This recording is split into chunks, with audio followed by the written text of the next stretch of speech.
이 이야기는 제 친구의 경험담을 각색한 이야기입니다. 지금으로부터 정확히 7년 전, 제가 초등학교 6학년 때 일입니다.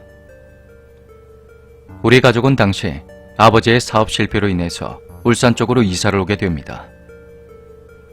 유난히 싸고 넓은 2층 집을 구했는데 이사 첫날 굉장히 맑은 날씨였는데 집 주위의 공기가 묘하게 흐렸던 기억이 납니다. 싼 가격에 넓은 집을 구했던 우리 가족은 그때까지만 해도 굉장히 좋아했습니다. 가끔 집주인 아저씨가 와서 집에 별일 없냐고 묻는 그 정도만 빼면 말이죠.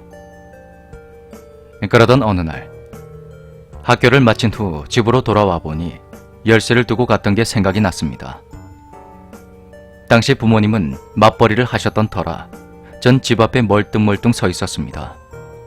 그런데 집 안에서 인기척이 났습니다. 저는 형이 먼저 온 줄 알고 형을 부르며 문을 열어달라고 했습니다. 그런데 아무 대답이 없더군요. 이상하다 생각하다 보니 이 시간에 형이 집에 있을 리가 없었습니다. 그런데 그때 뒤쪽에서 형이 계단을 올라오며 절 부르더군요. 전 집에 누군가 있는 것 같다고 했는데 형은 믿지 않았습니다. 그렇게 형과 집 안으로 들어갔지만 다행히도 아무도 없었습니다. 그 일이 있고 며칠이 지난 어느 날 갑자기 형이 저에게 묻는 것입니다. 저번에 네가 말했던 거 정말이냐 묻더군요. 저는 확실히 집안 쪽에서 인기척이 들렸고 그래서 형인 줄 알고 형을 부른 거라 말을 했습니다. 저는 혹시 형도 이상한 소리 들은 적 있냐 그리 물어봤지만 형은 됐다면서 심각한 표정을 지으며 방으로 들어가는 것입니다. 그 후로 우리 가족들은 자는 도중에 발바닥이 스치는 듯한 소리와 인기척을 거의 매일 들어야만 했습니다. 그리고 정말 이상한 것은 그때 당시 집이 남향이었는데도 햇빛이 거의 들어오지 않았던 것입니다. 여름에 집 안에는 선풍기 하나 없어도 덥지가 않았습니다. 집안이 시원하다 못해 서늘한 한기가 느껴질 정도였죠. 또 하나 이상했던 것은 집주인 아저씨였습니다. 처음에는 별일 없냐고 묻던 것이 언젠가부턴 무슨 일 없냐고 말을 바꾸더군요. 가족 모두 이 집이 조금 이상하다는 것을 눈치챘을 때쯤 그 일이 시작되었습니다. 화장실과 방, 부엌과 거실 등 집안 어디에 불을 켜두어도 뭔가 그늘이 진 듯 어두운 것입니다. 새벽에 화장실에 가다가 전 머리만 둥둥 떠있는 사람의 얼굴을 보기도 했죠.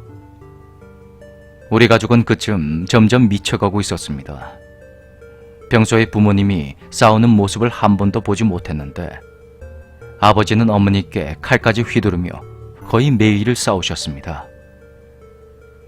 형은 비행 청소년이 되어 심하게 방황했고 전 동물을 죽여도 아무런 감정을 느끼지 못할 만큼 정신이 피폐해져 갔습니다. 결국 우리 가족은 이 집에 계속 있다가는 다 죽어버리겠다 싶어서 다른 곳으로 이사를 가게 됩니다. 그때까지도 집주인은 철저히 입을 다물고 있었죠. 우린 자주 갔던 근처의 미용실 아주머니께 겨우 사정을 들을 수가 있었습니다. 우리 가족이 그 집으로 오기 전 어떤 모녀가 살았는데 딸이 그 집에서 괴한에게 성폭행을 당했던 겁니다. 딸은 그 후로 스트레스 우울증에 시달리다가 자살을 하고 말았고 그 충격으로 인해 어머니 역시 딸의 뒤를 따라갔다고 합니다. 집주인에게 정말 화가 치밀어 올랐지만 더 이상 이 집과 엮이기 싫어서 우리 가족은 그렇게 그 일을 덮어뒀습니다.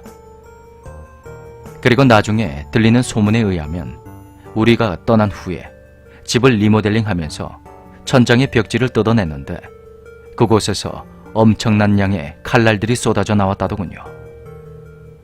아직도 그 주변을 지나갈 때마다 정말 소름이 돋습니다.